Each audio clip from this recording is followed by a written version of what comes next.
Welcome to What It Takes, where we attempt to take a look at learning from a broad perspective. My guest today is Geoffrey Kershner, CEO of the Academy Center of the Arts in Lynchburg, which is housed in the beautifully restored Academy Theater and whose diverse programs are supporting and improving the arts scene in the Hill City and surrounding region. Welcome, Jeff. Thank you so much for having me. I'm really excited to be here. I'm really glad you're here. Often I know, at least for me, I don't look east to Lynchburg enough. And when we look at our broader viewing area, I want to make sure that we are talking to people from everywhere. So it's important that we talk to you. Before we talk about the Academy, let's just learn a little bit about you. Where'd you come from? How did you end up where you are? Sure. So I grew up in the region. I grew up in the area. Grew up watching this television station actually as a child. I grew up on the Super College campus, which is in Amherst County, just outside of Lynchburg. Sure.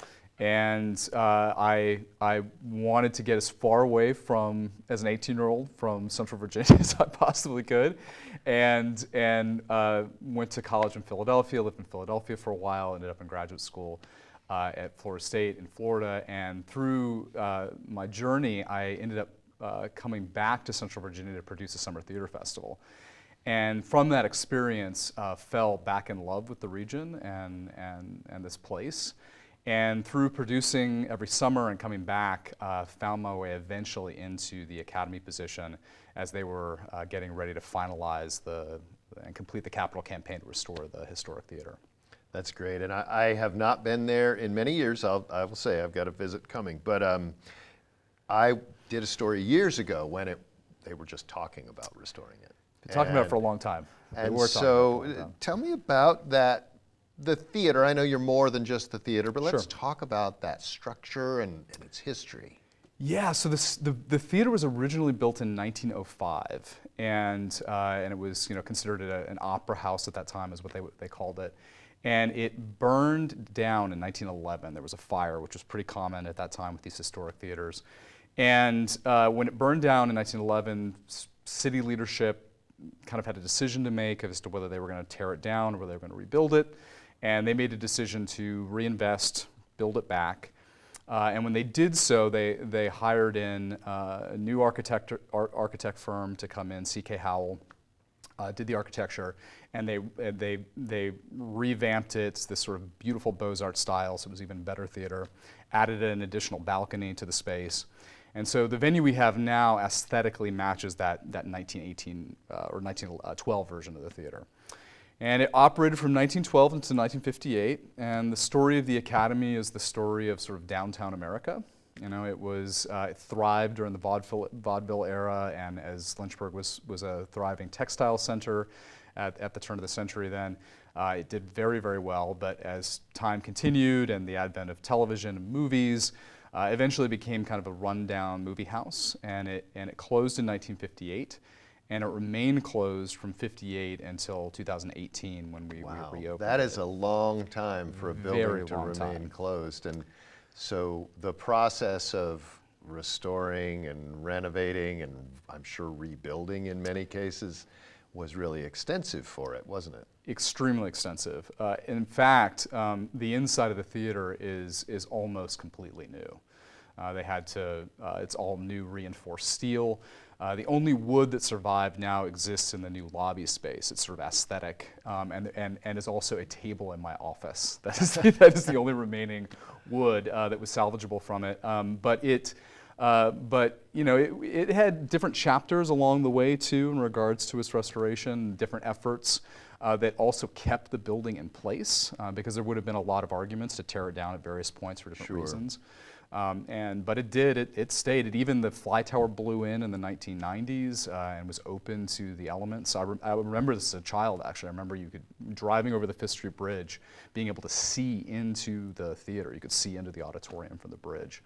And so it survived all of that, and the exterior structure did. And then, after years and years of effort, and in many ways too, downtown meeting the moment also. I think we needed downtown to be viable for the venue to be viable. So people will come there, and I don't want to dwell on it too much because there's a lot of great stuff that's going on there now I want to get into, but just I'm sure you've thought about it, what it must have been like in the early 1900s Kind of let's paint a picture of what Lynchburg was like at that turn of that century, which wasn't when Lynchburg got started in the way that Roanoke did. It was an older city, but that must have been quite a place in 1911. It definitely was. You know, it was the first public space to have electricity because it was built by Apperson, who ran the power company there, and then built a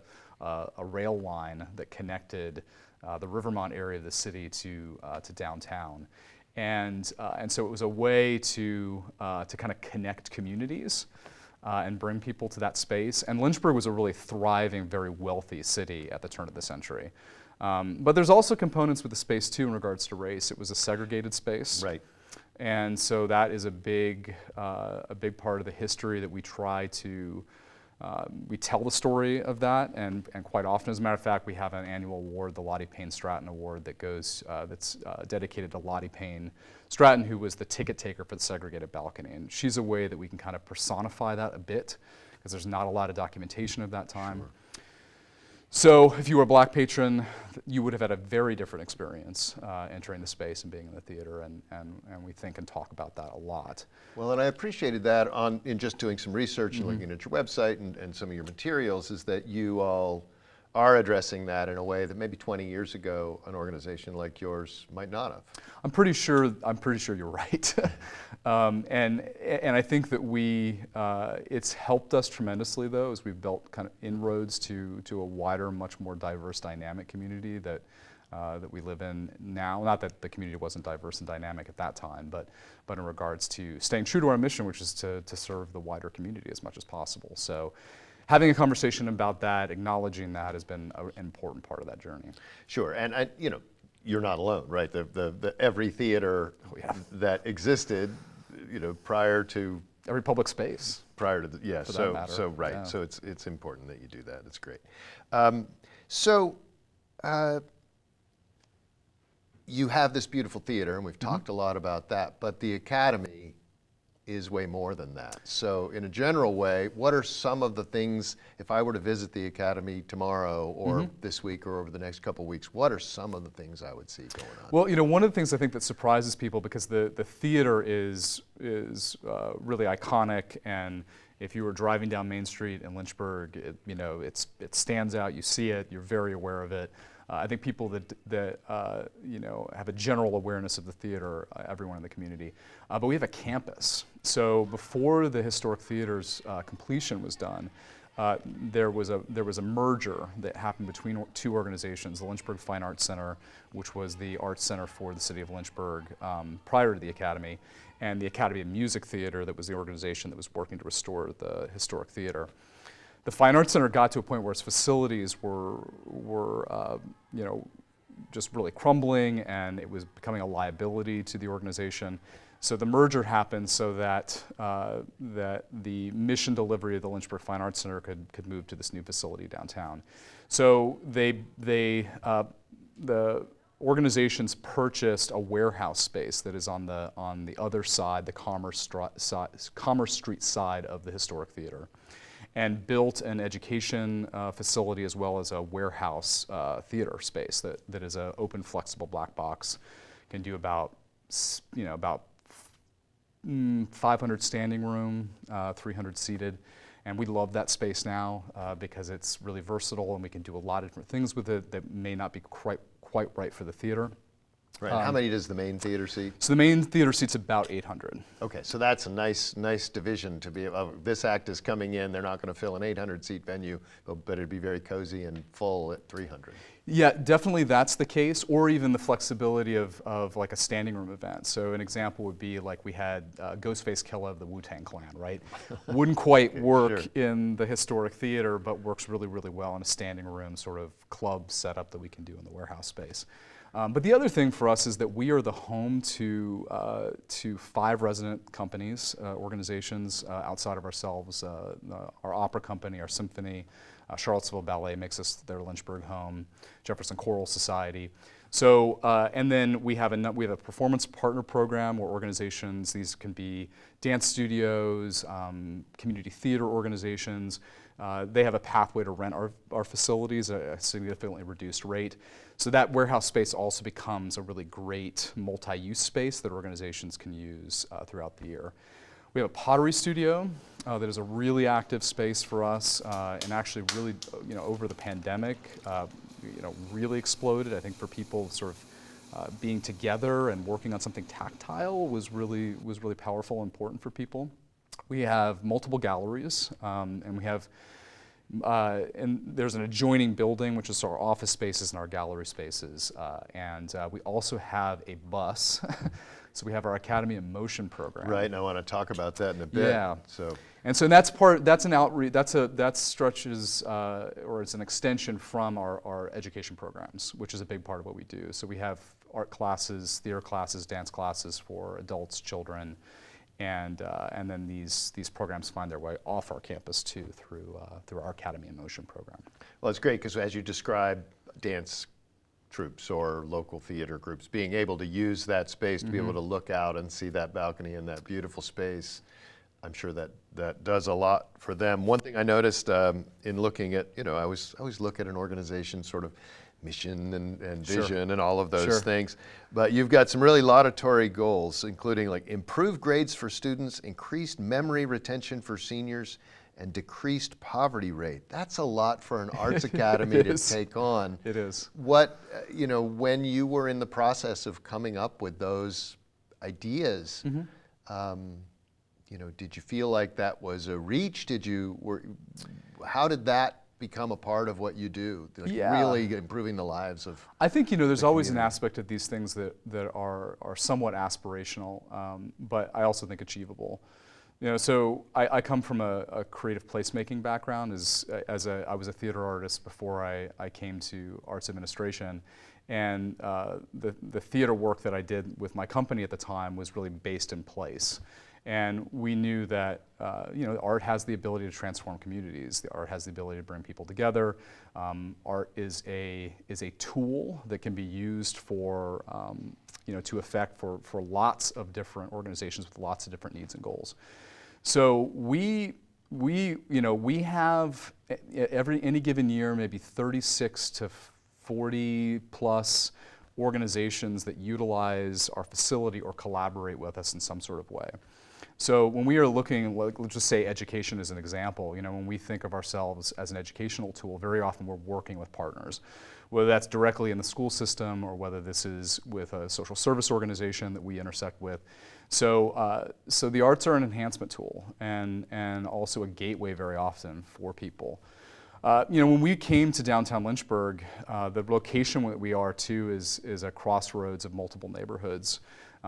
There is a really difficult dance we have to make with what it means to be involved in economic development and what it means to be involved in neighborhood development and what one might call gentrification, right, and how we sort of exist in that space, both I think enhancing the business development that's happening in our downtown sector, but also acknowledging that we have a lot of poverty very close to where we are. So we're really conscious of that and constantly thinking about how are we part of solutions as opposed to part of a problem. Yeah, and I have spent some, again, I don't get to Lynchburg enough. I'll say that. It's cooler every time I go. Hey, it does. We it's used so to much really better. slam Lynchburg here because well, there's nothing going on there. And I don't blame you for that. That's just but, the 18-year-old. But I know now that when I do go to downtown Lynchburg, just, how has it changed? Just you went away and you came back, and when you saw it with new eyes, and as you've looked at it over the last, I don't know how many years you've been there, but let's say the last decade, what's changed around the theater? Actually, just about right on the decade. That's just about almost exactly. So I described 18-year-old me who left the area, and at that time, I would come to Lynchburg for like the mall, and there wasn't a lot going on. I actually participated in things at the Fine Arts Center when I was a child, but it was not a place that I felt was culturally rich or somewhere I wanted to be. When my wife and I were traveling back and forth, at the time we were living in Florida and we were coming back and forth, and we were sort of seeing the seeds of some really interesting activity happening and a lot of really fantastic opportunity. And there was a moment when my wife told me, we had an opportunity both to come back to Lynchburg or to move to Tallahassee, Florida. I got a job offer at Florida State University where I'd gone to graduate school, and we had kind of an option. And there had been an earlier point before that option happened where my wife Ash said that she would move to Lynchburg over her dead body, like she would never move there. And we had gotten to a place though when that option was laid in front of us that she chose Lynchburg. You know, she felt that we could really make a life for ourselves there. Some of the things that we aspired to do, we could do that there. And we made a pledge to one another. We made the move. We were, as a boomerang coming back, is what they call us, I guess, that we were going to give ourselves 5 years. And we were going to work as hard as we could in those 5 years to make it a place we might want to stay. And we turned around after 5 years, and we were like, yeah, I think we've gotten this to a place. And my wife is actually the executive director of the Downtown Lynchburg Association, okay, so sure. She ends up being really involved in that. And so, and fast forward, our son is 5 now. We have 5 more years there, and we have the perspective of having a child there. So we're really, we're excited to be there. And surrounded by a lot of other younger individuals have seen that there's opportunity for them. It's almost like the Wild West. There's just like, there's lots of space and opportunities to take advantage of. That's the thing about a place sort of, laying fallow or something for a long period Yep. of time, is that when you do come, things are preserved because nobody ever came in and knocked everything down. It just didn't get to that point. It didn't, and that's what's really fantastic about it. It's a real estate developer's dream, and there's a lot of interesting, cool projects happening in downtown Lynchburg right now. You talked a little bit about your residency programs and the organizations that are resident there. How important is it to have, established arts organizations that that want to use your facility, and B, just the artists themselves who may come and be a part of your community? I think it's everything. When I took on the organization, I had been running one of the smaller nonprofit cultural institutions in the city, so I brought that with me, and I knew that one of the great assets that we would provide the community was infrastructure. We were going to have these really fantastic facilities, and then because we were the largest arts organization in the community, we'd also have all the support staff, that could really help elevate the artists that already existed in the community. And there was an interesting line too, right? Fundraising and nonprofit organizations and all that comes with that, right? And we were raising a lot of money to build this space, and it wasn't disingenuous when we said, we're doing this so that we can kind of lift us all up. And it has now become even more critical, in I guess we'll call it an endemic world now. This locally sourced artwork, I think is the future. I really do. And the fact that we have these organizations that are so close to us and now trust us too, which is another part of this, is what's going to keep us healthy and keep us alive. You mentioned the endemic, which is, I haven't used that word yet, but I'm glad you did. And so as the head of a fairly dynamic and growing and relatively young arts institution, what was it like when COVID hit for you? Yeah, it was terrifying. It was really terrifying. I didn't think, I couldn't have imagined maybe in my lifetime having this thing that I loved so much, that I had always associated with bringing such joy to people's lives, suddenly being something that was was a detriment to public health. And going into that theater a year and a half after we built it, and you never saw, seeing the futility of all those empty red seats at the beginning of that time was extraordinarily painful. But it also allowed us as an organization to focus on what else we had. And we were a really dynamic organization. And when we first opened the theater, there was a momentum that was pushing us towards a lot of national touring activity. And we still see that as a major part of the value we provide the Lynchburg community. There wasn't a venue like us to bring national touring artists to the city, and we still see our place in that. We know it's important, and we know that we should do it. But we realized, wow, we have a ton we can be doing right now, right? There's, with safety mitigations or health mitigations. We can deliver arts programming right now. We can, the facility can be used by others. As the pandemic continued to evolve, we bought the bus because we can get off campus. We can do artwork outside. We did concert series in a parking lot next door to our venue, and so we built muscle during that time. And the great thing for us is we were always becoming. So we weren't ever sort of set in a way we did something. We operated the theater after it opened for just I don't know, 14, 15 months. So it was all new, and so it was exhausting, yes, but we were kind of already built to move with what we found, and we were in a place of analysis and growth. So I wouldn't want to do it ever again. Right, right. But I am really thankful for it. I really am. And I know there was a ton, in all the people I talked to, and us here at Blue Ridge PBS too, there was so much financial uncertainty. Have you guys come out okay on some of the shuttered venue operators grants and PPP and that kind of thing?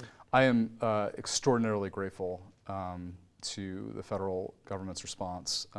And not all arts organizations were as lucky to sort of fall under the venue designation that many of us were able to fall under to receive the SVOG grant. And it was a game changer for us. We would have survived. We would have made it through, but it would have put us in a place where we wouldn't have been able to take the risks that we're taking now to stabilize and grow again. Sure. And so we're really thankful for that, because it put us in a position where we're not afraid to produce work right now. We're not afraid. Even as we sort of move through, whatever the future of the disease is, we kind of feel like, yeah, we can get through this. We have enough gas in the tank to go. Right. It's kind of like we're ready now. When it is safe, when it's completely safe, you've got the stuff done that you need to do. The Academy in Motion program, this bus that you mentioned a couple times. What's the range of that, and what are some how far are you coming? Are you coming to Roanoke for anything? And we could. And also, we could. What specifically happens with that? Yeah, so we had before the pandemic, we had recognized, you were talking about our aspirational goals of the organization that run wider than maybe just diversion or entertainment, something much more holistic. We were really examining what are the barriers to community members accessing what we do, and unfortunately, a lot of it had to do with getting to our campus. Some of that was transportation, some of it was cultural. There were a lot of different reasons. And so we took a staff trip. I remember it was also the beginning of March, of 2020. We took a trip to Richmond. So I remember everybody was starting to talk about, should we be in a room together right now? Is this a thing that should be happening? But we went and visited 4 organizations in Richmond that were doing artwork that was vaulting some of those obstacles. And we met with Art on Wheels in Richmond, and they have a van version of what we have. And we thought we could do this. We could buy a vehicle, and it could be a mobile classroom unit that can travel supplies and instructors. And we could go anywhere, and we could do these programs any location we want to. And the bus is extraordinarily active. It slows a little bit down in the winter months, but it's kind of nonstop for it otherwise.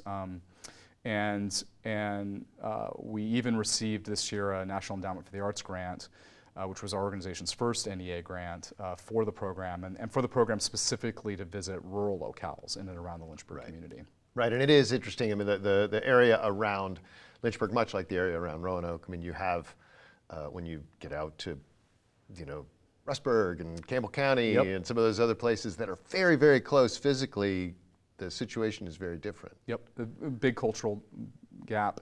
And I grew up in Amherst County, and so I'm, and my family are educators in Amherst County and Nelson County, Virginia, and we recognized, that this was something that would serve, be really useful, and not just useful for students that maybe didn't have art instruction, but even useful to the art instructors who are in these locations, to provide them additional support. And sometimes the bus, very often we provide curriculum, but sometimes the bus is also there just to support the teachers. Right. We even locally within the city of Lynchburg, the supply budget is atrocious for these art instructors. Sure. And if we can show up with clay and Yep. and paintbrushes. here we and are, everything right? else. And then the instructor gets to do what they do. We're down to our last couple minutes, but I wanted to make sure we had a chance to talk about the Education Access Program, because you have talked a lot about making things accessible to people. Yeah, we fundraise a lot through the year. It's one of the major arms of our mission delivery is art access, and so we work really hard to figure out how to rip down those barriers. There are times where we have members of our community who can afford full tuition, can afford a full ticket price, but we know that we need to bring that down for many people, or in some cases a free circumstance. So we're pretty intentional, but the way that it's often done too is, we have to have community partners. It always comes back to those partnerships. Sure. It all comes back to those other organizations. So we have a lot of students and community groups that move through the space, through this access program, whether it's in classes, whether it's in performances, and it also shows up actually in those who rent the facility. Sure, and I hate to say it, because we are coming to the end of a very quick half hour. It's been great talking to you. I want to thank Geoff Kershner for making the drive from Lynchburg to Roanoke to share all that's going on at the Academy Center of the Arts. If you haven't been, I highly recommend a visit, and you can see what's happening there at their website, academycenter.org. For What It Takes, I'm Tom Landon.